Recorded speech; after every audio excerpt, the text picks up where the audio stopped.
Hello everyone.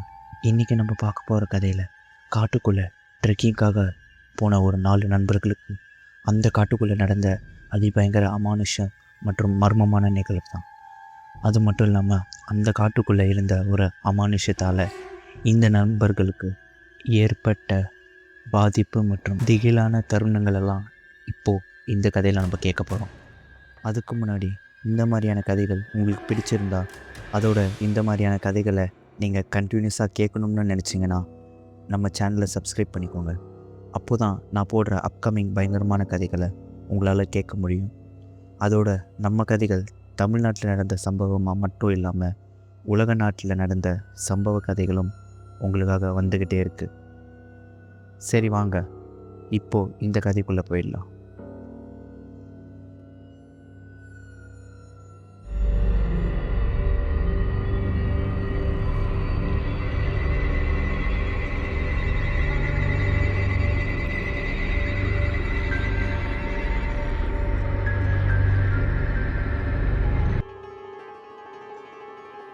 இந்த சம்பவம் பார்த்திங்கன்னா சரியாக 2017 ரொமேனியான்ற ஒரு நாட்டில் வாழ்கிற ஒரு 4 காலேஜ் ஸ்டூடெண்ட்ஸுக்கு தான் இந்த சம்பவம் நடந்திருக்கு. இந்த ரொமேனியான்ற நாடு இருக்கு இல்லையா, இது ஐரோப்பா கண்டத்தில் இருக்க ஒரு குட்டி நாடு தாங்க. இந்த நாட்டில் வாழ்கிற ஒரு 4 காலேஜ் ஸ்டூடெண்ட்ஸுக்கு தான் இந்த சம்பவம் நடந்திருக்கு. இந்த 4 காலேஜ் ஸ்டூடெண்ட்ஸுக்கும் அப்படி என்ன நடந்ததுன்ட்டு இது எல்லாத்தையும் நம்ம ஸ்டார்டிங்லேருந்தே கேட்க ஆரம்பிப்போமே. சாம், ஜே, லேனா மற்றும் ரியா, இந்த 4 பேருக்கு தான் இந்த சம்பவம் நடந்திருக்கு. அது மட்டும் இல்லாமல் இந்த 4 பேருமே ஒரு நெருங்கிய நண்பர்களும் கூட. இவங்க பார்த்திங்கன்னா அந்த நாட்டில் இருக்கிற ஒரு பிரபலமான ஒரு யூனிவர்சிட்டியிலே தான் படிச்சுட்டு வந்துட்டு இருந்திருக்காங்க. அது மட்டும் இல்லாமல் இந்த 4 நண்பர்களுக்கும் ஒரு காமனான விஷயம் இருக்குது. அது என்னதுன்னா ட்ராவல் பண்ணுறது. ஆமாங்க, இந்த நண்பர்களுக்கு ட்ராவல் பண்ணுறதுனா ரொம்ப பிடிக்கும். அதேமாரி இந்த காலேஜெல்லாம் லீவ் விட்டுட்டாவே போதும், எங்கேயாவது இந்த 4 நண்பர்களும் சுற்றுறதுக்காக போயிடுவாங்க. மோஸ்ட்லி இந்த காலேஜ் டைமில் வீக்கெண்ட்லாம் வரும் இல்லையா, அந்தமாரி டைமில் இவங்க வீட்லேயே இருக்க மாட்டாங்க. சொல்லப்போனால் 4 பேருமே ஒன்றா எங்கேயாவது சுற்ற போயிடுவாங்க. அந்த மாதிரியான கேரக்டர் தான் இந்த 4 பேருமே. இந்தமாதிரி இந்த 4 நண்பர்களோட காலேஜ் லைஃப்லாம் போயிட்டுருக்கும்போது இந்த 4 நண்பர்கள் ஒரு வீக்கெண்ட் அப்போது என்ன முடிவு பண்ணுறாங்கன்னா, ஒரு கேம்பிங் போகலான்ட்டு முடிவு பண்ணுறாங்க இந்த 4 நண்பர்களும். அப்படி முடிவு பண்ணிவிட்டு இவங்க ஒரு கேம்பிங் சைட்டையும் சூஸ் பண்ணுறாங்க. இவங்க சூஸ் பண்ண கேம்பிங் சைட் பார்த்திங்கன்னா எங்கே இருக்குன்னா, கிட்டத்தட்ட ஒரு 150 கிலோமீட்டர் தாண்டி இருக்கு. அதாவது இவங்க தங்கியிருக்கிற இடத்துலேருந்து குறிப்பாக இந்த 150 கிலோமீட்டர் தாண்டி இருக்கிற அந்த கேம்பிங் சைட்டை இவங்க சூஸ் பண்ணதுக்கான முக்கியமான ரீசன் அந்த கேம்பிங் சைட் மட்டும் கிடையாது, அந்த கேம்பிங் சைட்டுக்கு போகிறதுக்கான வழியும் கூட. ஏன் அப்படி சொல்கிறேன்னு பார்த்தீங்கன்னா, அந்த கேம்பிங் சைட்டுக்கு போகிற வழி எப்படி இருக்கும்னு பார்த்தீங்கன்னா, இவங்க இருக்கிற இடத்துலேருந்து அந்த கேம்பிங் சைட் பார்த்திங்கன்னா 150 கிலோமீட்டர்னு சொல்லியிருப்பேன். அந்த 150 கிலோமீட்டரும் எப்படி இருக்கும்னா, நடுவில் ரோடு இருக்கும், சுற்றியும் காடும் மலையுமா ஒரு மாதிரி இயற்கையை அண்டி போய் பார்க்குறதுக்கே ஒரு மாதிரி ரம்மியமாக இருக்கும் அந்த வழிபாதை ஃபுல்லாகவே. இந்த மாதிரியான அவங்க ட்ரிப்புக்கான பிளான்லாம் போட்டுட்டு இந்த 4 நண்பர்களும் ஒரு சரியான வீக்கெண்டுக்காக வெயிட்டும் பண்ணிகிட்டு இருந்திருக்காங்க. சரியா இவங்க பிளான் போட்ட அந்த வாரத்தோட எண்டிங்லேயே, அதாவது ஒரு சனிக்கிழமையாக பார்த்து இந்த 4 நண்பர்களும் ஒரு காரில் அந்த கேம்பிங் ஸ்பாட்டை நோக்கி அவங்க இடத்துலேருந்து கிளம்புறாங்க. அதாவது சாம் கிட்ட தான் கார் இருக்குது. சாம் தான் மற்ற 3 நண்பர்களையும் பிக்கப் பண்ணிவிட்டு அந்த சனிக்கிழமை காலையில் 8 மணிக்கு அந்த இடத்துலேருந்து கிளம்பி நேராக அந்த கேம்பிங் ஸ்பாட்டை நோக்கி போயிட்டுருக்காங்க. இவங்க பிளான் எப்படி இருந்திருக்குன்னு பார்த்தீங்கன்னா, அந்த கேம்பிங் ஸ்பாட்டுக்கு மதியானத்துக்குள்ளே போயிட்டு அங்கே கொஞ்சம் நேரம் அப்படியே சுற்றி பார்த்துட்டு எக்ஸ்ப்ளோர் பண்ணிவிட்டு நைட்டு கேம்பிங் போட்டுட்டு அதுக்கப்புறம் விடிய காலையில் எழுந்து, அதாவது ஞாயிற்றுக்கிழமை எழுந்து ரிட்டர்ன் வரலான்னு தான் இவங்க பிளானாக இருந்திருக்கு. அந்த பிளான் போட்டு தான் இவங்க அந்த கேம்பிங் ஸ்பாட்டை நோக்கியும் போயிட்டும் இருந்திருக்காங்க. அப்படி இந்த 4 நண்பர்களும் அந்த வண்டியில் அந்த கேம்பிங் சைட்டை நோக்கி போயிட்டுருக்கும்போது இந்த சாமன் சொன்ன இல்லையா, இவர் என்ன பண்ணுறாருன்னா, அந்த வழியிலேயே ஒரு லெஃப்ட் சைடில் ஒரு சின்ன வழிப்பாதையை பார்க்குறாரு. அதை பார்த்த உடனே இவனுக்கு என்ன தோணுச்சுன்னு தெரில, சடனாக வண்டி அந்த இடத்துல நிறுத்திட்டு மற்ற நண்பர்கள்கிட்ட திரும்பி பேச ஆரம்பிக்கிறாரு. என்ன சொல்கிறாரு பார்த்தீங்கன்னா, கைஸ், இந்த மாதிரி நம்ம அந்த ஸ்பாட்டுக்கு போகிறதுக்கு பதிலாக நம்மளே ஒரு ட்ரெக்கிங் ஸ்பாட்டை கண்டுபிடிச்சி நம்மளே ஒரு கேம்பிங் போட்டால் எப்படி இருக்கும்? மோஸ்ட்லி யாருமே இருக்க மாட்டாங்க இல்லையா, கொஞ்சம் அட்வென்ச்சரஸாகவும் இருக்கும். அப்படி இந்த சாம்ன்றவர் மற்ற நண்பர்கள்கிட்ட சொல்கிறாரு. நான் முன்னாடி சொன்ன மாரி அந்த கேம்பிங் ஸ்பாட் பார்த்திங்கன்னா ஒரு கமர்ஷியலான ஸ்பாட்டு தான். ஸோ அதில் நிறைய டூரிஸ்ட்டும் இருப்பாங்க, நிறைய அந்த ஊர் லோக்கல்ஸும் இருப்பாங்க. ஸோ அங்கே பார்த்தீங்கன்னா கொஞ்சம் கூட்டம் அதிகமாகவே இருக்கும். ஸோ அதனால தான் இந்த சாமுக்கு இந்தமாரி ஒரு ஐடியா ஸ்ட்ரைக் ஆகிருக்கு. அதை மற்ற 3 நண்பர்கள்கிட்டயும் சொல்கிறாரு. இதை கேட்டவுடனே ஸ்டார்டிங்கில் அந்த நண்பர்கள் எதுக்குடா தேவையில்லாமல் ரிஸ்க் எடுத்துகிட்டு இந்தமாரி இடத்துக்குலாம் போகிறது, நம்ம அதே இடத்துக்கு போகலாம் அப்படின்னு தான் சொல்லியிருக்காங்க. அதுக்கப்புறம் இந்த சாம் கொஞ்சம் கன்வின்ஸ் பண்ணி 3 பேரையும் ஒத்துக்கவும் வச்சுருக்காரு. ஒத்துக்க வச்சதுக்கப்புறம் சாம் பார்த்தீங்கன்னா அந்த வண்டி எடுத்துக்கிட்டு அந்த சின்ன வழிப்பாதையிலையும் போயிட்டுருக்காங்க. அந்த வழிப்பாதை எப்படி இருக்குன்னு பார்த்தீங்கன்னா ஒருமாரி ஆஃப் ரோடு தான் இருக்குது. அதாவது கல்லும் மண்ணுமாக தான் இருக்குது அந்த ரோடு. ஓரளவுக்கு தான் வண்டியும் போகும், அது கிளியராகவே தெரியுது. ஸோ அதனால் என்ன பண்ணுறாங்கன்னா அந்த வண்டி எவ்வளோ தூரம் போதும் போகட்டும், அதுக்கப்புறமேட்டு ஒரு இடத்துல வண்டியை நிறுத்திட்டு நம்ம அதுக்கப்புறம் அங்கேருந்து உள்ள ட்ரெக்கிங்காக போகலாம். சாமும் மற்ற நண்பர்களும் முடிவு பண்ணிவிட்டு அந்த கரடு முரடான பாதையிலையும் போய்கிட்டு இருக்காங்க. ஒரு கட்டத்துக்கு மேலே இவங்க நினச்ச மாதிரியே அந்த பாதை வந்து கொஞ்சம் குறுகலாகுது. சொல்லப்போனால் ஒத்தடி பாதையாக மாறுதுன்னே சொல்லலாம். ஸோ இவங்க என்ன பண்ணுறாங்கன்னா வண்டி அந்த இடத்துல நிறுத்திட்டு இவங்களோட அந்த கேம்பிங் செட்டு அப்புறம் சாப்பிட்றதுக்கு மற்ற எல்லாத்தையுமே பேக் பண்ணிவிட்டு ட்ரெக்கிங்காக அந்த ஒத்தடி பாதையிலையும் நடந்து போயிட்டுருக்காங்க இந்த 4 நண்பர்களும். இந்த நண்பர்கள் அந்த வழிப்பாதையில் அப்படியே சுற்றி முற்றியும் பார்த்துக்கிட்டு ஒருமாரி ரொம்ப என்ஜாய் பண்ணிக்கிட்டு இவங்க சொந்த கதை சோக கதையெல்லாம் பேசிக்கிட்டு ஒருமாரி வைப்பாக தான் போய்கிட்டு இருந்திருக்காங்க. அப்படி போய்கிட்டே இருக்கும்போது தான் இந்த 4 நண்பர்களும் சிலதை நோட்டீஸ் பண்ணுறாங்க. அது என்னதுன்னா அந்த காடு உள்ளே போக போக கொஞ்சம் அடர்த்தி ஆகிறத நோட்டீஸ் பண்ணியிருக்காங்க. அடர்த்தினா சாதாரண அடர்த்தி இல்லை. அதாவது அவங்க உள்ளே போக போக ஏன்னா சூரிய வெளிச்சம் அவங்க காலாண்டி அடிக்கலை, அந்தளவுக்கு ரொம்ப இருட்டாகவும் ஆகிட்டுருக்கு அந்த இடம். அது மட்டும் இல்லாமல் இந்த பறவைகள்லாம் கத்தும் இல்லையா, பறவைகளோட சத்தமும் கேட்கல. அது மட்டும் இல்லாமல் அங்கே எந்த ஒரு விலங்குகள் இல்லை ஒரு காடுனா எப்படி இருக்கும் அந்த மாதிரியான ஒன்றுமே அங்கே தெரியல. வெறும் மரங்கள் மட்டும்தான் சுற்றியும் இருக்குது. அதுவும் ரொம்ப அடர்த்தியாகவும் இருக்குது. இவங்க அதெல்லாம் பார்த்துக்கிட்டு இருந்தாலும் அதெல்லாம் பெருசாக எடுத்துக்காம தான் உள்ளே போயிட்டுருக்காங்க. அது மட்டும் இல்லாமல் இவங்க ஃபோனை எடுத்து டார்ச்சே ஆன் பண்ணிட்டு தான் போயிட்டுருக்காங்க. அப்போது இந்த 4 நண்பர்களும் நோட்டீஸ் பண்ணியிருக்காங்க அவங்க ஃபோன்லேயே டவர் இல்லைன்ட்டு. ஆனால் இது எதையுமே அவங்க பெருசாக எடுத்துக்கல. ஏன்னா காடுனா மோஸ்ட்லி டவர் கிடைக்காதுன்னு அவங்களுக்கு தெரிஞ்சிருக்கு. இதெல்லாம் பார்த்திங்கன்னா இந்த 4 பேருமே பெருசாகவும் எடுத்துக்கல. பெருசாக எடுத்துக்காமல் அந்த காட்டுக்குள்ளேயே முன்னேறியும் போயிட்டு இருக்காங்க. நான் முன்னாடியே சொன்ன மாரி நோட் பண்ணிங்களான்னு தெரியல, இவங்க காலையில் 8 மணிக்கு கிளம்பியிருக்காங்க சனிக்கிழமை. அவங்க ஃபஸ்ட்டு முடிவு பண்ண அந்த கேம்பிங் ஸ்பாட்டுக்கு ஈவினிங்குள்ளே போயிடலாம் அப்படின்னு நினச்சிட்டு தான் போயிருக்காங்க. ஆனால் நடுவில் தான் இந்த பிளான் சேஞ்ச் ஆகி இப்போ ஒரு இடத்துல வந்திருக்காங்க இல்லையா, இந்த இடத்துக்கும் அந்த கேம்பிங் ஸ்பாட்டுக்கும் இன்னும் ஒரு 2 மணி நேரத்துக்கு மேலே போக வேண்டியது இருக்குது. நடுவில் தான் இவங்க இந்த இடத்துக்கு சூஸ் பண்ணிவிட்டு இப்போ இந்த இடத்துலையும் போயிட்டுருக்காங்க. அதோடு இவங்க எப்படி போயிட்டுருக்காங்கன்னு பார்த்தீங்கன்னா ஃபஸ்ட்டு சாம் போகிறாரு, பின்னாடி லினாவும் ரியாவும் வராங்க, கடைசியாக தான் நம்ம ஜே வந்துட்டுருக்காரு. அப்படி இவங்க போய்கிட்டே இருக்கும்போது இந்த கடைசியாக வராருல இந்த ஜே, இவருக்கு ஏதோ ஒரு ஃபுட் ஸ்டெப் கேட்குது. அதாவது காலடி தடம் கேட்டுக்கிட்டு இருக்கு இவங்க போயிட்டுருக்கும்போது. ஆனால் அந்த காலடி தடம் யாரோ இவங்கள ஃபாலோ பண்ணி வரா மாரி அதுவும் ரொம்ப பக்கத்தில் கேட்குது. ஆனால் மற்றவங்களுக்கு யாரும் கேட்கல போல். ஏன்னா இவர் மட்டும் தான் திரும்பி பார்க்குறாரு யாரோ வராங்கன்ட்டு. ஆனால் அந்த இடத்துல யாரும் இல்லை. ஆனால் மற்றவங்க யாருமே பார்க்கவும் இல்லை. ஸோ இவர் ஒரு மாதிரி கொஞ்சம் குழப்பமாயிட்ருக்காரு. ஏன்னா இவருக்கு ஏதோ கேட்டுகிட்டே இருக்குது, ஆனால் திரும்பி பார்த்தா யாருமே இல்லை. ஆனால் முன்னாடி போகிறவங்களுக்கும் எதுவுமே கேட்கல. ஸோ இவர் சுற்றி முற்றி அதை யாராவது நம்மளை ஃபாலோ பண்ணுறாங்களா அப்படின்னு பார்த்துட்டு தான் வந்துட்டுருக்காரு. அந்த காட்டுக்குள்ளேயும் பார்க்குறாரு, அவங்க வந்துட்டுருக்காங்களே அந்த பாதையிலையும் பார்த்துட்ருக்காரு. ஆனால் யாரும் இருக்கா மாரியே தெரியல. இவர் ஒரு மாதிரி என்னடா இது ஒரு மாதிரி வினோதமாக இருக்கே அப்படின்ட்டு நினச்சிட்டு தான் அங்கே நடந்து போயிட்டுருக்காரு. இதை இன்னமும் அவர் யார்கிட்டையும் சொல்லவும் இல்லை. ஏன்னா நடுவில் பார்த்திங்கன்னா ஒரு 1 ஆர் 2 மீட்டர் டிஸ்டன்ஸ் விட்டு தான் எல்லாம் நடந்து போயிட்டுருக்காங்க. கொஞ்சம் தள்ளி தள்ளி அப்படி சுற்றி முற்றி பார்த்துக்கிட்டு. ஸோ அப்படியே போய்கிட்டே இருக்கும்போது இவருக்கு ஒரு கட்டத்தில் யார் நம்ம ஜேக்கு ஒரு கட்டத்துக்கு மேலே அந்த ஃபுட் ஸ்டெப் மட்டும் கேட்கல. அதாவது அந்த காலடி தடம் மட்டும். கூடயே யாரோ முனவுற மாரி சத்தம், அதாவது யாரோ பேசுகிற மாரி. அந்த சத்தம் ரொம்பவும் கேட்கல. ஒரு மாரி ரொம்ப கம்மியாக இவர் காதுக்குள்ளே யாரோ பேசினா எப்படி இருக்கும் அந்த மாதிரி. ஆனால் அந்த லாங்குவேஜு இல்லை அந்த பேசுகிற விதம் இவருக்கு எதுவுமே புரியலைன்னு சொல்லலாம். ஆனால் கண்டினியூஸாக அந்த ஃபுட் ஸ்டெப்பும் அந்த சவுண்டும் இவர் கேட்டுக்கிட்டே இருக்குது. இவர் அதெல்லாம் கேட்டுக்கிட்டு அவருக்கு என்ன சொல்கிறது ஒன்றும் புரியல. ஒரு கட்டத்தில் அவரால் அது கேட்க முடியாமல் நின்றுட்டு ஒரு மாதிரி கத்தி மற்ற நண்பர்களையும் கூப்பிட்றாரு. "ஏய் இந்த மாரி எனக்கு இந்த மாரி கேட்குதுடா. உங்களுக்கு ஏதாவது கேட்குதா? அது மட்டும் இல்லாம நம்மள யாரோ ஃபாலோ பண்ற மாரியும் இருக்கு."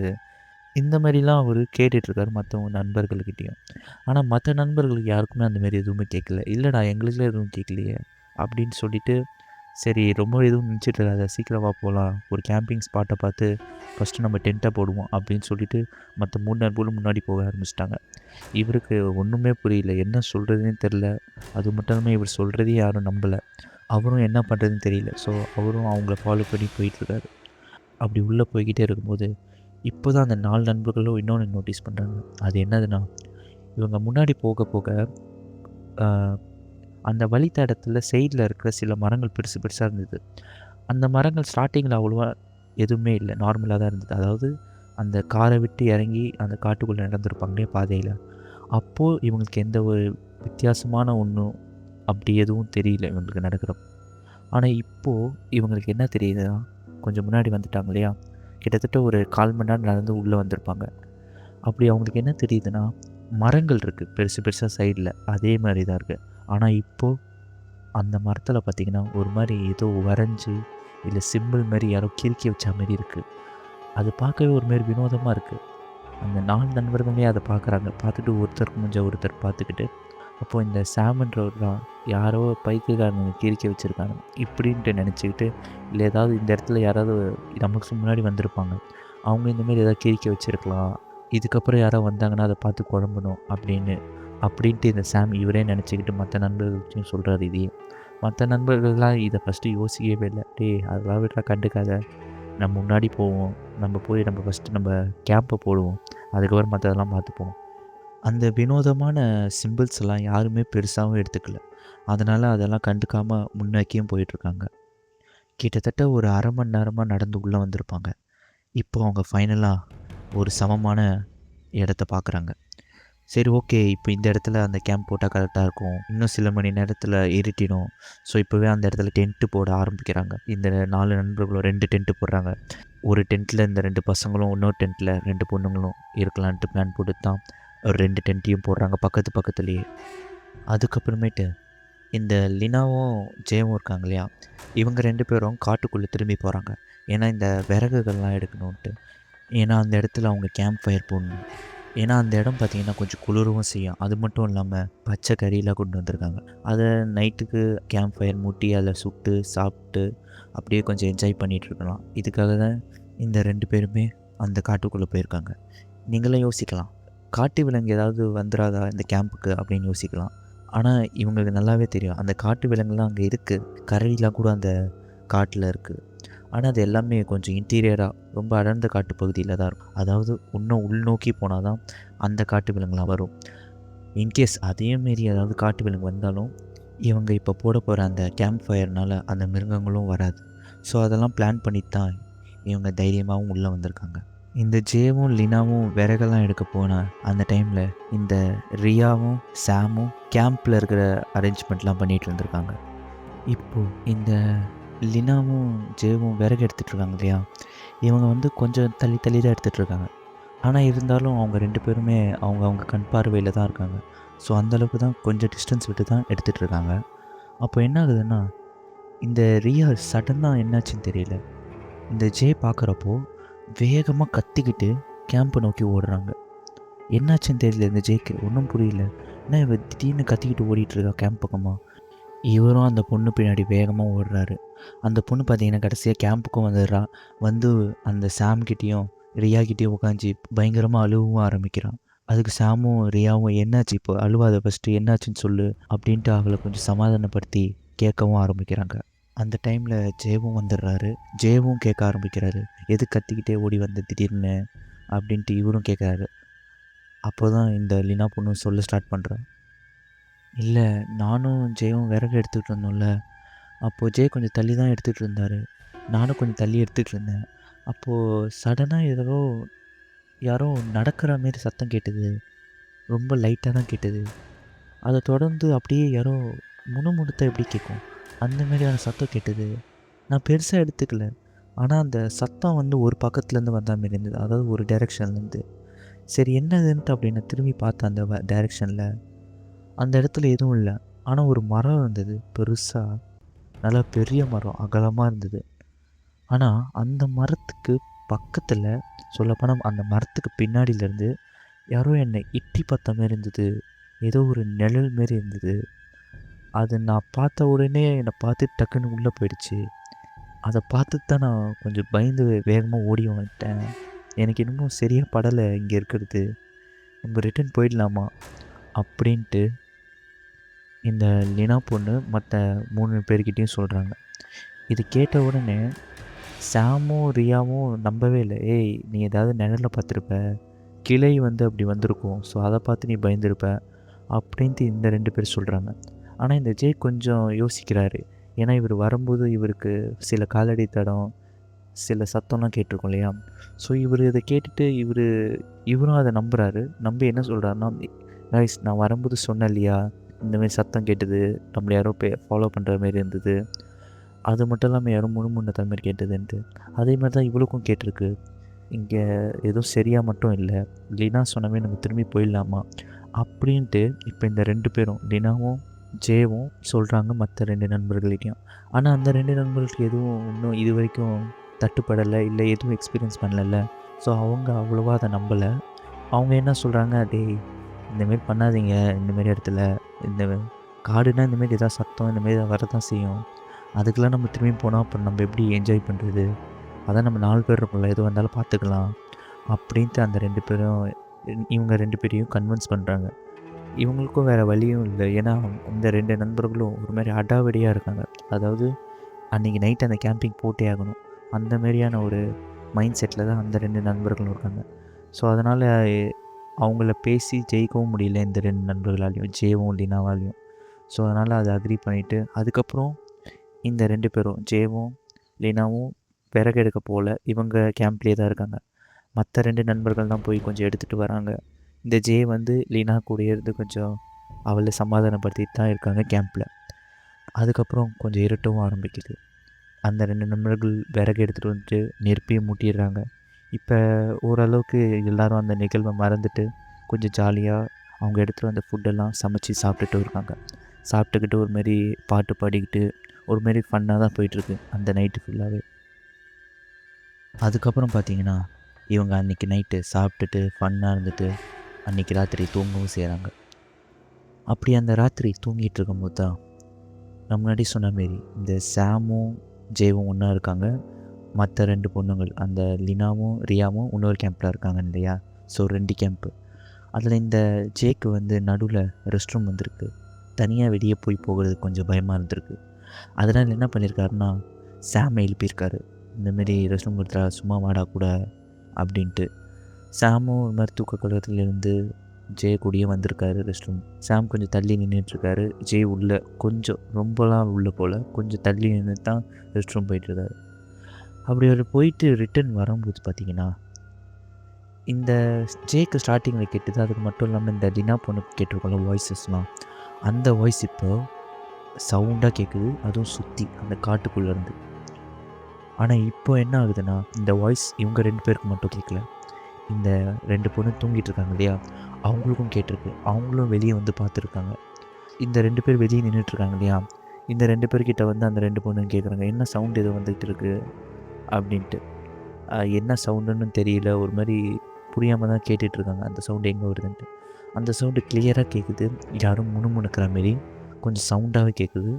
ஆனால் அது அந்த காட்டுக்குள்ளேருந்து கேட்டுட்ருக்குன்னு மட்டும் இவங்களுக்கு தெரியுது. ஸோ இவங்க அதை கேட்டுட்டு ஓகே, இப்போ அவங்களுக்கு கொஞ்சம் புரியுது, ஏதோ ஒரு சரியில்லை, தப்பாக இருக்குது. ஏன்னா யாராவது பேசுகிறாங்கன்னா ஒரு இடத்துலேருந்து வரும். ஸோ அங்கே யாராவது இருந்தால் அப்படி வரும். ஆனால் அந்த சவுண்டு பார்த்திங்கன்னா சுற்றி சுற்றி கேட்குது. அதாவது இவங்கள நோக்கி அந்த சவுண்டு கேட்குது, அந்த காட்டு முழுக்க இருந்து. இப்போ தான் இந்த சாமுக்கும் சரி அந்த ரியாவுக்கும் புரியுது, ஏதோ ஒன்று தப்பாக இருக்குன்ட்டு மட்டும். அப்படி இவங்க கேட்டுட்டு கொஞ்சம் குழம்பி அவங்க கேம்ப் பக்கமாக, அதாவது பின்னாடி திரும்பி அவங்க கேம்ப் பக்கமாக வராங்க. ஏன்னா கொஞ்சம் பயமாக தான் இருக்கும் அவங்களுக்கு, அந்த 4 பேருக்குமே. ஸோ கேம்ப் கிட்ட வரும்போது அப்போ தான் இந்த 4 பேருமே ஒன்று நோட்டீஸ் பண்ணுறாங்க. அது என்னதுன்னா, ஒரு உருவம், அது எப்படி இருக்குன்னே தெரியல, ரொம்ப கருப்பாக தான் இருக்குது. அந்த உருவம் காட்டுக்குள்ளே நின்றுக்கிட்டு இவங்கள பார்க்குற மாரி இருந்திருக்கு. அதாவது அந்த காடே ஆல்ரெடி செம்மையாக இருட்டாக இருக்குன்னு சொன்னேன் இல்லையா, அதை விட பயங்கர கருப்பாக, கண் மட்டும் பச்சை கலரில் தெரிஞ்சிருக்கு. அது அப்படியே இவங்கள பார்த்துட்டு கொஞ்சம் கொஞ்சமாக பக்கத்தில் வர மாதிரி தெரிஞ்சிருக்கு. இப்போ இந்த 4 பேருமே ஒரே டென்ட்டுக்குள்ளே போகிறாங்க பயத்தில். வேக வேகமாக ஒரே டென்ட்டுக்குள்ளே போய் அந்த ஜிப்புலாம் இருக்கும்ல டென்ட்டில், அந்த ஜிப்பெல்லாம் போட்டு மூடிக்கிட்டு அப்படியே உள்ளே அப்படியே பயத்தில் நடுங்கிக்கிட்டு உட்காந்துட்டு இருக்காங்க இந்த 4 பேருமே. இவங்களுக்கு என்ன சொல்கிறதுன்னு தெரியல. ஒருத்தர் ஒருத்தர் மூஞ்ச பார்த்துக்கிறாங்க. அந்த 2 பொண்ணுங்களும் அழுவும் ஆரம்பிக்கிறாங்க. இந்த சாமுக்கும் ஜேக்கும் என்ன சொல்கிறதுன்னு தெரில. ஜே ஆல்ரெடி சொல்லியிருப்பார், சாம் தான் நம்பியிருக்க மாட்டார். சாமு அதை நடுங்கிக்கிட்டு உட்காந்துட்டு இருக்காரு. அப்படி இவங்க உட்காந்துட்டே இருக்கும்போது அந்த உருவம் சொன்னேன் இல்லையா, ஒரு உருவம் தானே பார்த்துருப்பாங்க. ஆனால் இப்போது அதாவது கிட்டத்தட்ட 7-8 உருவங்கள் ஒன்றா இவங்க கேம்பை நோக்கி வந்தால் எப்படி இருக்கும், அந்தமாரி சத்தம் கேட்டிருக்கு. அதாவது இந்த கேம்புக்கு முன்னாடி தான் நெருப்பு ஏற்றி வந்தாங்க, அது ஓரளவுக்கு எரிஞ்சிட்டு தான் இருக்குது. ஸோ அந்த வெளிச்சத்தில் ஒரு நிழல் தெரியுது இவங்க கேம்ப் மேலே விழுறது. அதாவது கிட்டத்தட்ட 7-8 பேர் இந்த கேம்பை நோக்கி நடந்து வந்துட்டுருக்க மாரி தெரிஞ்சிருக்கு. அவ்வளோதான், நம்ம வாழ்க்கை இப்போ முடிய போகுது அப்படின்ற மாரி இவங்க ஒவ்வொருத்தரும் நினச்சிக்கிட்டு அப்படியே உட்காந்துட்ருக்காங்க. வேறு என்ன பண்ண முடியும், வெளியவும் போக முடியாது, அதேமாரி உள்ளேயும் ரொம்ப நேரம் இருக்க முடியாது. அந்த வாய்ஸஸும் கேட்குது, அந்த உருவங்களும் ஒரு கட்டத்துக்கு மேலே இவங்க கேம்பை நோக்கி நெருங்கி நெருங்கி வந்துகிட்ருக்கு. அப்படி அந்த உருவங்கள் நெருங்கி நெருங்கி இந்த கேம்பை நோக்கி வரும்போது கடைசியாக ஒரு 3 அடி தள்ளி அந்த உருவங்கள் நிற்கிற மாதிரி தெரிஞ்சிருக்கு. அது இந்த 4 பேருமே உண்மையை நடுங்கிட்டு பார்த்துட்டு இருந்திருக்காங்க. அடுத்தது என்ன நடக்க போகுதுன்னே தெரியல, அந்த மாதிரியாக பார்த்துட்டு இருந்திருக்காங்க. அப்போ சடனாக என்ன இருக்குன்னா, அந்த உருவங்கள் மறைஞ்சிருக்கு. ஆமாங்க, திடீர்னு மறைஞ்சிருக்கு. அதாவது வெளியே நின்றுட்டு இருந்தது இல்லையா, அந்த ஷேடோ தெரிஞ்சிருக்கும்ல, ஓப்பன் பண்ணிலாம் பார்க்கல, ஷேடோவை வச்சு தான் தெரிஞ்சிருக்கு அந்த உருவம் பக்கத்தில் வருதுன்ட்டு. ஆனால் கடைசி ஒரு செகண்டில் அந்த ஷேடோ மறைஞ்சிருக்கு. அதேமாரி அந்த சத்தம் அந்த மாதிரி எதுவுமே கேட்கல. ஒருமாரி மயான அமைதின்னு சொல்லலாம், அந்த மாரி தான் வெளியே இருந்திருக்கு. இவங்களுக்கு ஒரு செகண்ட் ஒன்றுமே புரியல. அதை அப்படியே பார்த்துக்கிட்டே இவங்க அதை யோசிச்சுக்கிட்டே இருக்கும்போது சடனாக என்ன ஆகுதுன்னா, இந்த ஜே இருக்காது இல்லையா, அவர் சடனாக மயங்கி விழுறாருன்னா அவங்க 4 பேரும் உட்காந்துட்டு இருந்தாங்க. சடனாக அவர் பெட்டில் அப்படியே விழுறாரு. அப்படியே விழுந்து ஒருத்தர் தூங்கிட்டு இருந்தால் எப்படி இருக்கும், கண்ணை மூடிட்டு நார்மலாக, அந்தமாரி ஆகிறாரு ஒரு செகண்டில். இவங்க 3 பேருக்கு ஒன்றும் புரியல. டக்குன்னு அவரை தட்டி, டேய் நீ என்னடா டக்குன்னு தூங்குற இந்த டைமில் டக்குன்னு அப்படின்ட்டு அவங்களுக்கு ஒன்றும் புரியாமல் அவரை தட்டி எழுப்புறாங்க. ஆனால் அவர் எழுந்துக்கவே மாட்டுறாரு. கிட்டத்தட்ட ஒரு மயக்கத்தில் இருக்க மாதிரி தான் இருக்கார். இவங்களுக்கு அதை பார்த்துட்டு என்ன சொல்கிறதுன்னு தெரியல. இப்போ தான் அந்த உருவத்தை பார்த்தாங்க, அது வேறு மறைஞ்சிருக்கு. இந்த ஜே வேறு திடீர்னு மைண்ட் விழுந்து கிடக்குறான். இவனுக்கு என்னாச்சுன்னு தெரிஞ்சுட்டு ஒருமாரி அந்த கேம்பே ஒரு குழப்பத்தில் தான் இருக்குது. அந்த மாதிரி இருக்கும்போது தான் சடனாக ஜே அப்படி எழுந்து உட்கார்றாரு. கிட்டத்தட்ட ஒரு 90 டிகிரியில் அப்படி எழுந்து அப்படியே ஒரு மாதிரி ஸ்ட்ராங்காக உட்காந்துட்டு இவங்க 3 பேரோட மூஞ்சியும் பார்க்குறாரு ஒரு மாதிரி சுற்றி முற்றி. அதை பார்த்துட்டு என்ன பண்ணுறாருன்னா சிரிக்கிறாரு. ஆமாம், ஒரு மாதிரி சிரிக்க ஆரம்பிக்கிறாரு. அந்த சிரிப்பு எப்படி இருக்குன்னா பயங்கரமாக சிரிக்கிறாரு. வாயை திறந்து கத்திக்கிட்டு அந்த ஒரு ஈவலாக அந்த பேய் சிரிச்சா அப்படி இருக்கும், லிட்ரலி அப்படி தான் சிரிக்கிறாரு அவரு. அதை பார்த்து இவங்கெல்லாம் அப்படியே அலறாங்க. யோசிச்சு பாருங்க, இவன் அலற அளவுக்கு அந்த மாதிரி அவர் சிரிச்சிருக்காரு அந்த கேம்புக்குள்ளே. அவர் சிரிக்க சிரிக்க இவங்களுக்கு ஒரு மாதிரி இவங்களுக்கு பயம் அப்படியே ஹார்ட்டே நிற்கிற மாதிரி ஆகுது. ஒரு கட்டத்தில் இந்த ஜே என்ன பண்ணுறாருன்னா வேகமாக எழுந்து அந்த டென்ட்டு ஜிப் போட்டிருப்பாங்க இல்லையா, அந்த ஜிப்பை திறக்க கூட இல்லைங்க, அப்படியே அதை ஒரு இடிச்சுக்கிட்டு அந்த டென்ட்டு லைட்டாக கிழிஞ்சிருச்சு. அந்த கிழிஞ்சு ஒரு ஓட்டையே விழுந்திருக்கும். அந்த மாதிரியான ஓட்டையில் அப்படியே வெளியே பூந்து வேகமாக காட்டுக்குள்ளே ஓடுறாருங்க. இதை பார்த்த உடனே இந்த 3 நண்பர்களோட மைண்ட் செட்டை யோசிச்சு பாருங்கள். சட்டனாக இவர் அந்த காட்டுக்குள்ளே ஓடுறாரு. இதை பார்த்துட்டு இந்த 3 பேர் அவர் பின்னாடி டேய் நில்றான்னு கத்திக்கிட்டே ஓடுறாங்க. என்ன தான் உங்களுக்கு பயம் இருந்தாலும் ஜேவை விட முடியுமா, ஃப்ரெண்டாச்சே. அவர் பின்னாடியே அந்த காட்டுக்குள்ளே ஓடுறாங்க. ஒரு கட்டத்துக்கு மேலே அவர் நிற்கவே இல்லை, வேகமாக உள்ளே ஓடிட்டார். கிட்டத்தட்ட கும்மிருட்டாயிடுச்சு. எப்படியோ அதில் ரீனான்ற பொண்ணு கையில் ஃபோன் இருந்திருக்கு, பேக்கெட்டில் வச்சுருந்துருக்காங்க. அந்த ஃபோனை எடுத்து டார்ச் ஆன் பண்ணி பார்க்குறாங்க. அப்படி பார்க்குறப்போ கொஞ்சம் தூரத்தில் அந்த அந்த வெளிச்சம் எவ்வளோ தூரம் இருக்கோ அந்த அளவுக்கு தான் பார்த்துட்ருக்காங்க. கொஞ்சம் முன்னேறி போயிட்டுருக்காங்க. அப்படி முன்னேறி போயிட்டுருக்கும்போது கொஞ்சம் தூரமாக யாரும் நிற்கிறாமே தெரிஞ்சிருக்கு. ஸோ அதை நோக்கி கொஞ்சம் முன்னாடி போய் பார்த்தா அங்கே வேறு யாரும் நிற்கல, ஜே தான் நின்றுட்டுருக்காரு. ஆனால் இப்போ அவர் எங்கே நிற்கிறாருன்னா ஒரு மரத்துக்கு முன்னாடி. கிட்டத்தட்ட நான் அதாவது வரும்போது சில மரங்கள் பார்த்துருப்பாங்க இல்லையா, சிம்பிள் போட்டு ஒருமாரி வினோதமாக, அந்தமாரியான ஒரு மரத்துக்கு முன்னாடி தான் இப்போ அவர் ஜே அந்த மரத்தை பார்த்தாம நின்றுட்டுருக்காரு. அந்த ஃபோனோட வெளிச்சத்தை வச்சு கொஞ்சம் முன்னாடி போயிருக்காங்க இல்லையா, முன்னாடி போயிட்டு அந்த ஜே கிட்டேயும் போகிறாங்க. ஜே கிட்ட ரொம்ப நெருங்கியும் போடலை, ஒரு 2 மீட்டர் தள்ளி நின்றுட்டு ஜேவை கூப்பிட்றாங்க. ஜேய் வாடா திரும்பி போயிடலாம், இங்கே இருக்கவே பயமாக இருக்குது, இருட்டாக வேறு இருக்கா அப்படின்னு எவ்வளவோ பேசி பார்க்குறாங்க. ஆனால் ஜே அதெல்லாம் கண்டுக்கிற மாதிரியே இல்லை. ஒரு கட்டத்தில் ஜே என்ன பண்ணுறாருன்னா பொறுமையாக திரும்புறாரு. இவங்க பேசிக்கிட்டே இருந்திருக்காங்க இல்லையா, திரும்பி அதே சிரிச்சுக்கிட்டு இவங்கள நோக்கி அந்த ஜே நெருங்கி வராருன்னா பொறுமையாக இவங்கள பார்த்துட்டு வராரு. அவர் வர்றது ஒரு நார்மலான மனுஷன் மாதிரி வரல, ஒரு மாதிரி யாரோ ப்ரோசஸ் பண்ண எப்படி வருவாங்க அந்த மாதிரி நடந்து வந்துட்டுருக்காரு. அந்த நடையும் ஜே நார்மலாக நடப்பார் இல்லையா, அந்த மாதிரி நடையும் கிடையாது. ஸோ இந்த 3 நண்பர்களும் கிளியராக தெரியுது ஜேக்கு எதுவும் ஆயிடுச்சு அப்படின்ட்டு. ஸோ இவங்க ஜேவை கொஞ்சம் பார்த்து கொஞ்சம் பின்னாடியும் போக ஆரம்பிக்கிறாங்க. ஒரு கட்டத்தில் ஜே வேகமாக இவங்களை நோக்கி ஓடி வராரு. இதை பார்த்தோன்னே பயந்துக்கிட்டு இவங்க திரும்பி டென்ட்டு பக்கமாக ஓடுறாங்க. வேகமாக ஓடி இப்போ ஒரு டென்ட்டு நல்லா இருக்கு இல்லையா, அந்த டென்ட்டுக்குள்ளே ஓப்பன் பண்ணி உள்ளே உட்காந்துக்கிறாங்க அந்த 3 பேருமே. ஏன்னா இவங்களுக்கு பயம். ஜே வேறு ஒரு மாதிரி பயங்கரமாக ஓடி வராரு, அந்த உருவங்களெல்லாம் பார்த்துருப்பாங்க. ஸோ இவங்களுக்கு கிளியராக தெரிஞ்சிச்சு ஜேவை ஏதோ ப்ரோசஸ் பண்ணியிருக்குன்ட்டு. அது மட்டும் இல்லாமல் இதுக்கப்புறம் இவங்களுக்கு வெளியே போகிறதுக்கும் செம பயம், ஒரு மாதிரி கதி கலங்கிட்டு தான் உட்காந்துட்ருக்காங்க. இருந்தாலும் யோசிச்சு பாருங்கள், வெளியே இருக்கிறது ஜே, இவங்களோட நண்பன், விட்டுற முடியுமான்ட்டு பொறுமையாக அந்த ஜிப்பையும் ஓப்பன் பண்ணி வெளியவும் பார்க்குறாங்க இந்த 3 பேருமே ஜே எங்கே நிற்கிறாருன்ட்டு. இப்போ அந்த ஜே எங்கே நிற்கிறார் தெரியுமா, கொஞ்சம் தள்ளி அந்த காட்டு பகுதி. இவங்க போட்ட இடம் வந்து கொஞ்சம் சமவெளியாக இருக்கும், அவ்வளோவா மரங்கள் இல்லை, கொஞ்சம் ஓப்பனான ஏரியான்னு வச்சுக்கோங்களேன். ஆனால் இப்போ அவருக்கு அந்த ஓப்பனான ஏரியாவுக்கும் காட்டுக்கும் நடுவில் அந்த என்ட்ரன்ஸ் பாயிண்ட் மாதிரி இருக்கும் இல்லையா, அந்த இடத்துல கரெக்டாக நின்றுட்டுருக்காருச்சு. நின்றுக்கிட்டு இந்த டென்ட்டையே பார்த்து முறைச்சிக்கிட்டு நிற்கிறார். இப்போ அதை பார்த்துட்டு அப்படியே நின்றுக்கிட்டே தான் இருக்கார், ஒரு ஸ்டெப் முன்னாடி வரல பின்னாடி போகல. இவங்களுக்கு அதை பார்த்துக்கிட்டு என்ன பண்ணுறது, இதையே இந்த 3 நண்பர்களும் அவரையும் பார்க்குறாங்க, இவங்க ஒருத்தர் பார்த்துட்டு அப்படியே இருக்காங்க. ஆனால் இவங்களுக்கு ஜே கிட்ட போகிறதுக்கு இப்போ பயங்கரமாக பயம். என்ன பண்ணுறதுனே தெரியாமல் ஒரு மாதிரி கதி கலங்கி உட்காந்துட்ருக்காங்க. ஃபோனும் பண்ண முடியாது, ஃபோனு வந்து டவர் இல்லை. ஸோ இவங்களுக்கு என்ன பண்ணுறதுனே தெரியாமல் அப்படியே உட்காந்து அவரையே பார்த்துட்ருக்காங்க. அப்படி பார்த்துட்டே இருக்காங்க. ஒரு கட்டத்தில் என்ன ஆகுதுன்னா, அந்த ஜே பார்த்திங்கன்னா திரும்பி வந்த வழியிலேயே அந்த காட்டுக்குள்ளே போக ஆரம்பிக்கிறார் பொறுமையாக. இவங்க அதை பார்த்துட்டு திரும்பி உள்ளே போகிறான், நம்ம வாங்க அவன் எங்கே போகிறான்னு பார்க்கலான்ட்டு இந்த 3 பேருக்கும் செம பயம்.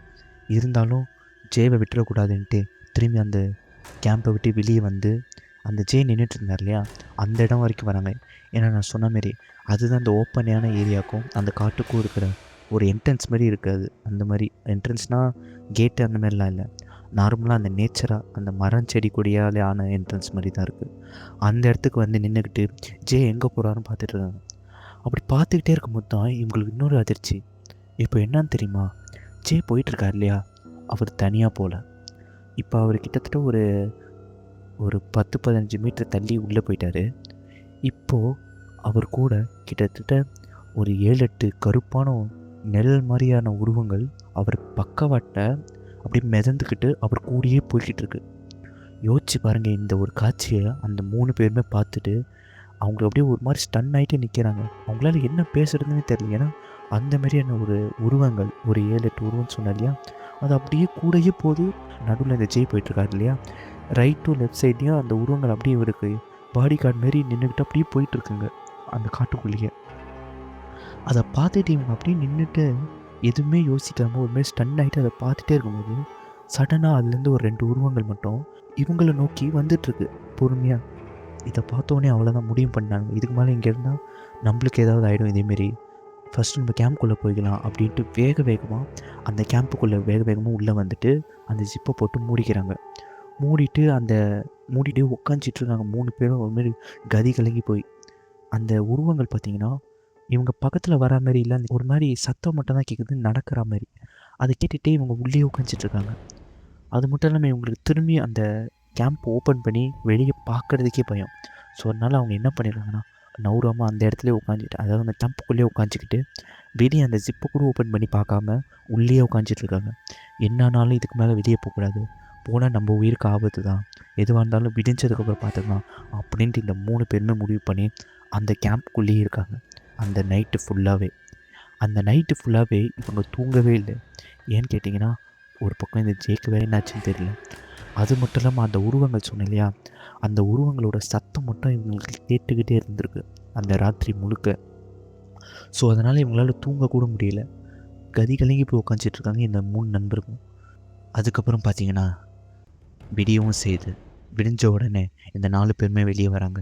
இப்போ ஓரளவுக்கு கொஞ்சம் பயம் இல்லாமல் தான் இருக்குது. ஏன்னா விடிஞ்சிருக்கு. இருந்தாலும் அந்த இடம் கொஞ்சம் இருட்டாக தான் இருக்குது. நான் முன்னாடியே சொன்ன மாரி அந்த காட்டுக்குள்ளே அவ்வளோவா வெளிச்சம் இருக்காது. ஆனாலும் இவங்க உள்ளே அந்த காட்டுக்குள்ளே போகிறாங்க. போய் கொஞ்சம் நேரம் அவங்களோட நண்பனை தேடியும் பார்க்குறாங்க. என்னதான் இருந்தாலும் நெருங்கிய நண்பனாச்சு, அதனால் விட்டுறக்கூடாதுன்னு சொல்லிட்டு கொஞ்ச நேரம் தேடுறாங்க. ஆனால் என்ன தான் தேடினாலும் அவர் அந்த இடத்துல இருக்கா மாரியே தெரியல. ஸோ அதுக்கப்புறம் இந்த 3 நண்பர்கள் என்ன பண்ணுறாங்கன்னா, ரிட்டன் அவங்க கார்கிட்டே வராங்க. வேக வேகமாக கார்கிட்ட வந்துட்டு காரையும் எடுத்துகிட்டு ரிட்டன் அவங்க வந்த வழியிலேயே போகிறாங்க. நான் முன்னாடி சொல்லியிருப்பேன் இல்லையா, ஒரு வில்லேஜ் அந்த இடத்துக்கு இந்த வண்டி எடுத்துகிட்டு போகிறாங்க இந்த 3 நண்பர்களும். ஏன்னு பார்த்தீங்கன்னா, அந்த இடத்துல ஒரு சின்ன போலீஸ் பூத் இருக்குது. அந்த ஏரியாவே கொஞ்சம் அவுட்டரான ஏரியா. ஸோ அங்கே போலீஸ் ஸ்டேஷன்லாம் இருக்காது மோஸ்ட்லி. இந்தமாதிரி சின்ன சின்ன போலீஸ் பூத்தாக இருக்கும் ஒரு கிராமத்துக்கும். ஸோ எதாவது பெரிய பிரச்சனைனா அந்த பூத்துலேருந்து இன்ஃபர்மேஷன் வந்து பெரிய ஸ்டேஷனுக்கு போகும். மெயினான ஆளுங்க அதுக்கப்புறம் ஏதாவது இஷ்யூ ரொம்ப பெருசாக இருந்தால் ஆன் த ஸ்பாட்டுக்கு வருவாங்க. ஸோ அந்த மாதிரி தான் அந்த இடத்துல ஒர்க் ஆகிட்டு இருந்துருக்கு அந்த போலீஸ் டிபார்ட்மெண்ட். ஸோ இவங்க என்ன பண்ணியிருக்காங்கன்னா, வேகமாக அந்த போலீஸ் பூத்துக்கும் போயிருக்காங்க. அந்த இடத்துல பார்த்திங்கன்னா ஒரு போலீஸ் இருந்திருக்காரு. அவர்கிட்ட இந்த மாதிரியாக நடந்த விஷயத்த சொன்னாங்களான்னு பார்த்தீங்கன்னா அதான் சொல்லலை. அந்த போலீஸ்கிட்ட போய் இவங்க என்ன சொல்கிறாங்கன்னா, இந்தமாரி எங்கள் ஃப்ரெண்டு வந்து நைட்டு கேம்பிங் போட்டோம் அந்த பர்டிகுலர் இடத்துல. ஆனால் இப்போ பார்த்தீங்கன்னா காலையில் எழுந்தப்போ அவர் இல்லை, உள்ள காட்டுக்குள்ளே எங்கேயோ போய் தொலைஞ்சிட்டாரு. இப்படின்னு தான் இந்த 3 நண்பர்களும் அந்த போலீஸ்கிட்ட இன்ஃபார்ம் பண்ணியிருக்காங்க. ஏன்னா அவங்க அங்கே என்ன நடந்ததோ அதை சொல்லலை. ஏன்னா சொன்னாலும் யாரும் நம்ப மாட்டாங்க இல்லையா. இந்தமாரி பேய் வந்துச்சு, ஃப்ரெண்டை கூப்பிட்டு போயிடுச்சு, சத்தம் கேட்டது, இதெல்லாம் யாரும் நம்ப மாட்டாங்க. ஸோ அதனால் இந்தமாரி தொலைஞ்சிட்டாருன்னு மட்டும்தான் சொல்கிறாங்க. இதை கேட்ட உடனே, குறிப்பாக அந்த பர்டிகுலர் லொக்கேஷனை அந்த போலீஸ்காரர் கேட்ட உடனே அவர் என்ன சொல்கிறாருன்னா, அந்த ஏரியா மோஸ்ட்லி ரெஸ்ட்ரிக்ஷனான ஏரியா, அதாவது பொதுமக்கள் போகிறதுக்கு தடை இருக்குது. அந்த மாரியான ஏரியாவில் எப்படி நீங்கள் போனீங்க, அதுவும் ப்ராப்பராக பர்மிஷன் கூட வாங்காமல் இப்படிலாம் அந்த போலீஸ்காரர் இந்த 3 நண்பர்களையும் பார்த்து கேட்குறாரு. இந்த நண்பர்கள் என்ன சொல்கிறாங்க, இல்லை இந்த மாதிரி நார்மலாக கேம்பிங் போடலாம் தான் போனோம், போன இடத்துல நார்மலாக தான் போட்டோம், அந்த டைமில் இந்தமாரி தொலைஞ்சிட்டான் என் நண்பன். இந்தமாரி ஓரளவுக்கு எந்த அளவுக்கு சமாளித்து பேச முடியுமோ அந்தளவுக்கு சமாளித்து தான் இந்த 3 நண்பர்களும் பேசுகிறாங்க. அதுக்கப்புறம் பார்த்திங்கன்னா இந்த போலீஸ்காரரும் மெயின் ஸ்டேஷனுக்கு இன்ஃபார்ம் பண்ணிடுறாரு. அந்த மெயின் ஸ்டேஷன்லேருந்து அந்த ஃபாரஸ்ட்டில் தேடுறதுக்காக சில ஆளுங்களும் வராங்க. வந்து அந்த தொலைஞ்சு போன ஜெய்வன் தேடுறாங்க. ஆனால் இவங்க என்ன தான் தெரியும், ஜெய் கண்டே பிடிக்க முடியல. கிட்டத்தட்ட இந்த சர்ச் ஆப்ரேஷன் பார்த்திங்கன்னா 1 வாரம் நடந்திருக்கு ஜெய்வை தேடணுன்ட்டு. ஆனால் ஜெய்வை கடைசி வரைக்கும் அவங்களால கண்டே பிடிக்க முடியல. ஜெய்க்கு என்னாச்சு, அவர் உயிரோடு இருக்காரா இல்லையான்னு கூட தெரியல அந்த 3 நண்பர்களுக்கும் அந்த போலீஸுக்கும் சரி. ஸோ இந்த மாதிரியே போயிட்டுருக்கும்போது கடைசியாக அந்த போலீஸ்காரங்க என்ன பண்ணிட்டாங்கன்னா, கேஸையே க்ளோஸ் பண்ணிட்டாங்க. இந்த மாதிரி கரடி வந்து அவரை கொன்று சாப்பிட்ருச்சு அப்படின்ட்டு கேஸையும் க்ளோஸ் பண்ணுறாங்க. ஒருத்தன் மறைஞ்சிட்டானா நம்ப முடியாது இல்லையா. ஏன்னா போலீஸ்காரங்களால் எவ்வளோ தான் தேடினாலும் ஜெய்வை கண்டுபிடிக்க முடியல. அதேமாரி போலீஸும் கேஸை க்ளோஸ் பண்ணணும் இல்லையா. ஸோ அவங்க இந்த ஒரு ரீசனை சொல்லி கேஸையும் க்ளோஸ் பண்ணுறாங்க. இருந்தாலும் ஜெய்க்கு என்னாச்சுன்னு யாருக்குமே தெரில, ஒரு மர்மமாக தான் இருக்குது. அதுக்கப்புறம் பார்த்திங்கன்னா அந்த ஜெய் வீட்லேயும் சரி, மற்ற 3 நண்பர்களோட வீட்லேயும் சரி ரொம்ப கஷ்டப்படுறாங்க இந்த மாதிரி ஜெய் தொலைஞ்சது நினச்சி. ஏன்னா அந்த 4 நண்பர்களும் ரொம்ப நெருங்கிய நண்பர்கள். அதோட அவங்க வீட்லேயும் நல்லாவே தெரியும் ஒருத்தர். ஸோ ரொம்ப நெருங்கிய ரொம்ப க்ளோஸான சர்க்கிள்னே சொல்லலாம் அந்த 4 நண்பர்களையும். ஸோ அதனால் எல்லாருமே வருத்தப்படுறாங்க. இருந்தாலும் வருத்தப்பட்டு என்ன பிரயோஜனம், ஜெய் தொலைஞ்சிட்டார், அவருக்கு என்னாச்சுன்னே தெரியல. ஸோ அதுக்கப்புறம் என்ன பண்ணுறது, அடுத்தது என்னன்ட்டு பார்த்து தான் எல்லாருமே போகிறாங்க. அவங்களோட காலேஜ் லைஃப் போயிட்டுருக்கு ஜெய் இல்லாமல். அப்படி போய்கிட்டே இருக்கும்போது இந்த 3 நண்பர்களும் ஒரு நாள் என்ன முடிவு பண்ணுறாங்கன்னா, ஜேக்கு அப்படி என்ன தான் ஆச்சு, அதாவது தெரிஞ்சாவது நம்ம கொஞ்சம் நிம்மதியாவது இருக்கலாம்னு சொல்லிவிட்டு இந்த 3 நண்பர்களும் என்ன பண்ணுறாங்கன்னா ரிட்டன் வராங்க. இது அந்த ஏரியாக்கிட்டேயே. ஆனால் அவங்க கரெக்டாக அந்த காட்டுக்குள்ளே போகல. அதுக்குள்ளே என்ன பண்ணுறாங்கன்னா, அந்த ஏரியாவில் ஒரு கிராமம் இருக்குதுன்னு சொன்னேன் இல்லையா, பக்கத்துலேயே ஆல்ரெடி வந்திருப்பாங்க இல்லையா, ஒரு கிராமத்துக்கு போலீஸ் பூத்துலாம் இருந்திருக்கும் இல்லையா, அதே இடத்துக்கு இந்த 3 நண்பர்களும் ரிட்டன் வராங்க. ஆனால் இந்த வாட்டி போலீஸ்கிட்ட போகல, அங்கே இருக்கிற பொதுமக்கள் கிட்டே போகிறாங்க. முக்கியமாக அந்த கிராமத்தில் ஒருத்தர் வயசானவர், அவர் ஒரு சின்ன கடை வச்சுருந்துருக்காரு. அந்த கடையில் போய் இந்தமாரி விசாரிக்கிறாங்க. என்னென்னா இவங்களுக்கு நடந்தது எல்லாத்தையும் அந்த கடைக்காரர்கிட்டே சொல்கிறாங்க. இந்தமாரி போனோம், அங்கே ஏதோ சம்திங் டிஃப்ரெண்ட்டாக இருந்தது, அமானுஷ்யமாக கூட இருந்தது அப்படின்ட்டு அவங்களுக்கு நடந்தது எல்லாத்தையுமே இந்த வயசானவர்கிட்ட சொல்கிறாங்க. அந்த போலீஸ்காரங்க கிட்ட கூட இந்த 3 நண்பர்களும் இதை சொல்லியிருக்க மாட்டாங்க. ஆனால் இப்போது இந்த வயசானவர்கிட்ட சொல்கிறாங்க. ஏன்னா ஆல்ரெடி அந்த கேஸ்லாம் க்ளோஸ் ஆகிடுச்சு. ஸோ இதுக்கப்புறம் போலீஸ் எதுவுமே இன்டர்ஃபியர் ஆகாது இந்த பிரச்சனையில். இதை கேட்டதுக்கப்புறம் அந்த வயசான ஆள் என்ன சொல்கிறாருன்னா, நீங்கள் போன இடம் வந்து ஒரு தப்பான இடத்துக்கு தான் நீங்கள் போயிருக்கீங்க. அந்த இடத்துல இதுக்கு முன்னாடி நிறைய பேர் போய் தொலைஞ்சிருக்காங்க. போனவங்க என்னாச்சுன்னே தெரியாது. ஆனால் நீங்கள் எப்படி உயிரோடு வந்தீங்கன்னு எனக்கு தெரியல அப்படின்ட்டு இவர் கொஞ்சம் ஆச்சரியமாகவும் சொல்கிறாரு. அதோடு இவர் என்ன சொல்கிறாருன்னா, அங்கே இது வரைக்கும் போனவங்க யாருமே வரலன்னார் இல்லையா, இதுக்கு முன்னாடி யார் யாரெல்லாம் அந்த இடத்துல போய் தொலைஞ்சிருக்காங்களோ அவங்க எல்லாருக்குமே இந்த கரடி அடித்து சாப்பிட்ருச்சு இந்த போலீஸ்காரங்க. இந்தமாரி சொல்லி தான் அந்த எல்லாருக்குமே கேஸை க்ளோஸ் பண்ணியிருக்காங்க. அந்தமாரி தான் உங்கள் நண்பர்களும் க்ளோஸ் பண்ணியிருக்காங்க. ஆனால் அங்கே உண்மையாகவே என்ன நடந்தது தெரியுமா அப்படின்ட்டு இந்த வயசானவர் அந்த இடத்துல நடந்த உண்மையை சொல்ல ஆரம்பிக்கிறாரு. அப்படி என்ன நடந்திருக்குன்னு பார்த்தீங்கன்னா, அங்கே கிட்டத்தட்ட ஒரு 15 வருஷத்துக்கு முன்னாடி அங்கே சில குடும்பங்கள் வாழ்ந்ததாகவும், அந்த குடும்பங்கள் பார்த்திங்கன்னா பிளாக் மேஜிக், சூனியம் இந்தமாரி, அதாவது அந்த ஊரில் எப்படி பண்ணுவாங்களோ அந்த மாதிரியான சூனியம், ஆன்டி கிரைஸ்ட்னு சொல்லுவாங்க. அதாவது சாத்தான் வழிபாடு, கடவுளுக்கு எதிரான ஒன்றத்தை வணங்குற கும்பல் தான் அந்த காட்டுக்குள்ளே இருந்ததாகவும், அவங்க திடீர்னு அந்த இடத்துலேருந்து காணாமல் போனதாகவும், அதுக்கப்புறமேட்டு தான் அந்த இடத்துல நிறையா மர்மங்கள் நடந்ததாகவும் இந்த பெரியவர் சொல்கிறாரு. அந்த ஏரியாவில் இவங்க ஊர்க்காரங்களே நிறைய பேர் போய் காணாமல் போயிருக்காங்க. கிட்டத்தட்ட 15 வருஷமாக நிறைய பேர் அந்த இடத்துல போய் காணாமல் போயிருக்காங்க. இதெல்லாம் தடுக்கிறதுக்கு தான் அந்த ஏரியாக்காரங்க என்ன பண்ணியிருக்காங்கன்னா, அந்த இடத்த தடை செய்யப்பட்ட பகுதின்னு அந்தமாரி போட்டு வச்சுருக்காங்க. ஆனால் இதெல்லாம் தெரியாமல் இந்த 4 பேருமே அந்த காட்டுக்குள்ளே போயிருக்காங்க. இதெல்லாம் அந்த பெரியவர் சொல்லிவிட்டு அவர் வேலையை பார்க்க ஆரம்பிச்சிட்டாரு. அதுக்கப்புறம் தான் இந்த 3 பேருக்குமே தெரிஞ்சிருக்கு, இவங்க ஒரு தப்பான இடத்துல போயிருக்காங்க. அதனால தான் இவங்களோட நெருங்கிய நண்பனான ஜேவை இழந்திருக்காங்கன்ட்டு. இதெல்லாம் கேட்டதுக்கப்புறம் இந்த 3 நண்பர்களும் பயங்கரமாக வருத்தப்படுறாங்க. வருத்தப்பட்டுட்டு ஒரு மாதிரி என்ன சொல்கிறதுன்னு தெரியாமல் அந்த இடத்த விட்டு கிளம்புறாங்க. ரிட்டன் இவங்க ஊருக்கே வராங்க. இவங்க ஊருக்கு வந்துட்டு இவங்க நார்மலாக தான் போயிட்டுருக்கு. அதுக்கப்புறம் வருத்தம் மட்டும் தான் படுறாங்க. வேறு இவங்களால என்ன பண்ண முடியும்? காலேஜ் லைஃப்பும் போயிட்டுருக்கு, இவங்க வாழ்க்கையும் ஓடிட்டுருக்கு. அதேமாரி இந்த 3 பேரும் ஒன்றா எந்த ட்ரிப்பும் கேம்பிங்கும் அந்த மாதிரி எதுவுமே அதுக்கப்புறம் போகவே இல்லை. சொல்லப்போனால் கம்மி பண்ணிட்டாங்கன்னு சொல்கிறத விட நிறுத்திட்டாங்களும் கூட. இப்போ வரைக்கும் டச்சில் தான் இருக்காங்க. காலேஜ் முடிஞ்சு நல்ல வேலையிலையும் இருக்காங்க. இருந்தாலும் அவங்க அந்த இன்சிடெண்ட் நடந்ததுக்கப்புறம் இவங்க ட்ரிப்பாக இல்லை ஒன்றா எந்த இடத்துக்குமே போனதில்லை. இவங்களோட ஹாப்பியான ஒரு மூமெண்ட் வந்து ஒரு சோகமான மூமெண்ட்டாக மாறின சம்பவம் தான் இந்த கதை. ஸோ அவ்வளோதான் மக்களே இந்த கதை. இந்த கதை எப்படி இருந்துச்சுன்னு கமெண்ட் பண்ணுங்கள். பிடிச்சிருந்தா லைக்கும் பண்ணுங்கள். இந்த கதை இங்கேயே முடியுது, ஆனால் இந்த மாதிரியான கதைகள் முடியாது. So stay connected. பாய்.